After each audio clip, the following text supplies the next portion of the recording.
Well, I didn't get the invite upstate. Must have got lost in the mail. Joan Allen brought cookies, home baked.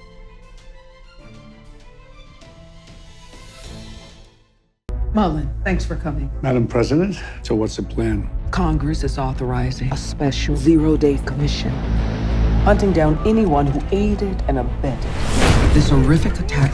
You're just gonna grab people off the streets without warrants. Actually, you are.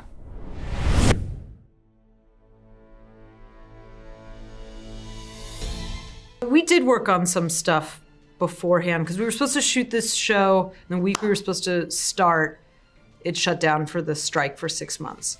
But we had done some sort of prep work before then, and then got to kind of sit with that for the next 6 months. So he actually invited some of us, like myself and Joan Allen and the producers, to his house upstate, and we just kind of went over stuff and talked about it, which was very surreal and cool. And I think, I was coming at the scenes feeling like there's a reason why she feels misunderstood. This is like this unprocessed trauma that they've gone through as a family, and she's fighting for that, and there's some nobility to that. And his take seemed to be, I don't want to speak for him, but he was doing the best he could as a father. And I think that is definitely like a generational thing, and how maybe our parents do feel about things, whereas like people our age want to like get into it more, and like the psychological ramifications of every decision. And I think that hopefully like fueled our on-screen relationship.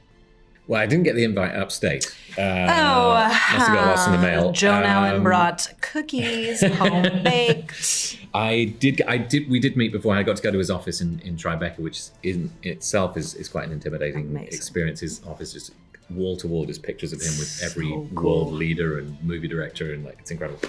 And we were very much on the same page about the kind of character that we wanted Evan Green to be the most sort of annoying kind of brainworm for President Mullen. It was fascinating to sort of talk to him about his own view on the world and politics in general. But by the time we got to the scenes that we had to play, my face-to-face interaction with him was very intimidating and scary. And so it was all the kind of appropriate feelings that you should be feeling for a scene with Robert De Niro, really. But between takes, he was very sweet and checked on my well-being and that kind of thing. So, yeah. I moved to New York City when I was a teenager to study acting because of De Niro and because of Pacino and Dustin Hoffman and Christopher Walken, and so I held him in such high regard, and I knew him from New York City over the years and the Tribeca Film Festival and all the great work he did for the city to bring people together and show that after 9/11 that the city was open for business. I mean, he's just a great ambassador for the city, and he's a great American citizen, and so I absolutely love him. There's an expression in acting, like some people act on the front of their foot, some people are flat-footed, and some people are on their heels. Bobby was always somebody who was kind of on the front of his foot, bowed up and leaning into you. And when I went to his office to meet him to work, and I've known him over the years, but to go, now we were finally going to work together, he gave me a hug, and he was so soft and so gentle and so kind and so full of love and compassion, and said thank you to me for agreeing to be a part of this project that he was headlining. I mean, he's so beautiful. And when we did the scene together, he was like, well, what does Matthew want to do? He was open, like, let me see what, maybe your idea is better than mine. He wasn't somebody who was saying, this is the way that we're going to do it. He was like, let me hear your thoughts and how you want to move forward. So I admired him before, now I'm absolutely in love with him. I feel the same way, and I was obviously, a lot of the reason that I wanted to do this show was because of the opportunity to work with him, and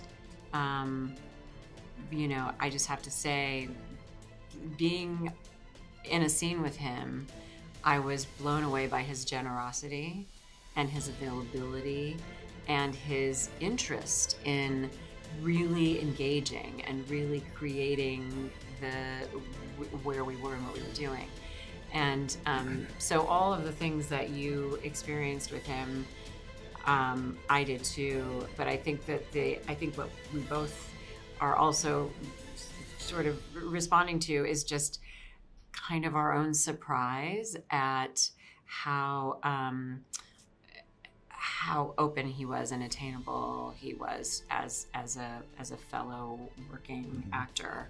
And frankly, you know, it was also really exciting for me, having worked so much in television, to be working with him on his first TV show.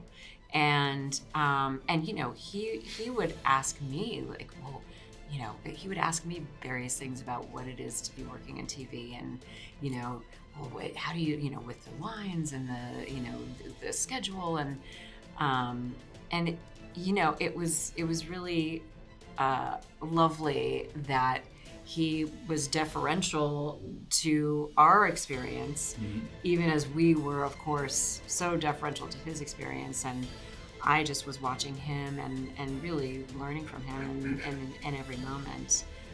Also, his work ethic. I mean, the guy is unstoppable.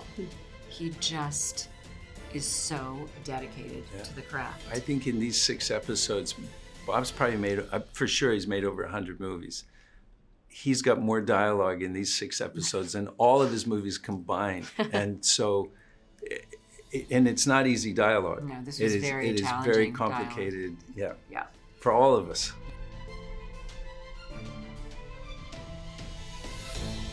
Not really. I mean, 25 years, quarter of a century.